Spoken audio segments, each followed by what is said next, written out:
Situé au cœur de l'Amérique centrale, le Nicaragua vit depuis 2018 une crise politique majeure. Le clan présidentiel Ortega Murillo, au pouvoir depuis 15 ans, est aujourd'hui accusé de violations graves des droits humains et de crimes contre l'humanité.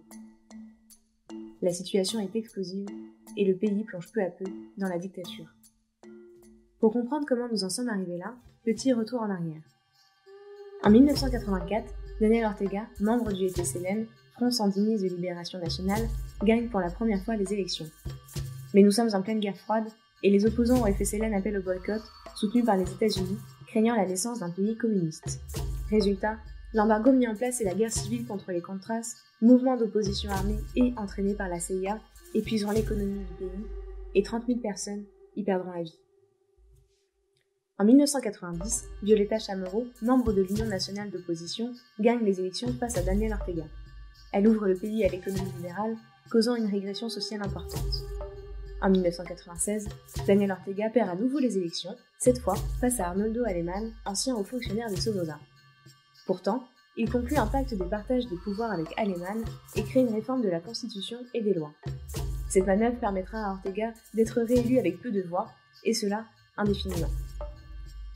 Pendant cette période, il est accusé de corruption, d'alliance avec l'opposition politique, d'entretien avec des terroristes et de viol envers sa fille adoptive. Malgré cela, 10 ans plus tard, en 2006, Ortega est de nouveau élu à la présidentielle avec un programme social ambitieux. Gratuité de l'éducation et de la santé, réduction de la mortalité infantile et construction de routes. Il est réélu en 2011, puis de nouveau en 2016, accompagné de son épouse très controversée, Rosario Murillo, élue comme vice-présidente de la République.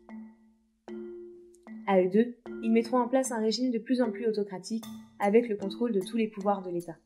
C'est en avril 2018 qu'une énième réforme de la sécurité sociale est créée pour réduire la dette publique, le tout sur le dos des salariés et des retraités qui décident de descendre dans la rue, rejoints par les étudiants. Les manifestations sont violemment réprimées et très vite, face à une telle répression, l'événement devient le point de départ de la contestation du gouvernement d'Ortega. On accuse le président d'abus de pouvoir, d'avoir perverti la révolution sandiniste, de faire taire toute opposition politique et de s'être enrichi illégalement. On recense 328 décès, plus de 2000 blessés et des centaines d'arrestations pour terrorisme ou sédition. Plus de 100 000 personnes sont contraintes de quitter le pays. Le gouvernement d'Ortega installe une répression qui plonge le Nicaragua dans une crise profonde où les droits humains sont de plus en plus bafoués. Exécutions extrajudiciaires, incarcération pour raisons politiques et arrestations pour manifestations pacifiques. Le CNDH ainsi que 8 autres ONG se sont vus dépourvus de leur statut juridique et sont accusés par le gouvernement d'Ortega de financer une tentative de coup d'État. De nombreux défenseurs des droits humains et journalistes, après plusieurs agressions organisées par les forces militaires et paramilitaires du pays, sont obligés, eux aussi, de s'exiler. Malgré les multiples alertes des organisations nationales et de la communauté internationale, le Nicaragua s'enfonce de plus en plus dans la dictature, la peur et la terreur. Le travail de documentation effectué par la FIDH et le CNDH au Nicaragua ces derniers mois permet d'affirmer qu'il existe un contexte d'attaque régulier et soutenu contre toute personne considérée comme opposant au régime. Aujourd'hui, une partie du pays continue de résister, et certains défenseurs des droits humains et journalistes travaillent toujours sur place malgré la situation. Mais la population a de plus en plus de mal à s'exprimer, et le soutien international diminue.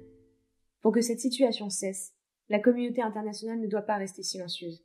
La FIDH et le CNDH continuent le combat, pour le respect des droits humains, la libération des prisonniers politiques, et pour que justice soit rendue aux victimes. Pour que le pays ne sombre pas davantage dans une dictature totalitaire, le Nicaragua doit être entendu.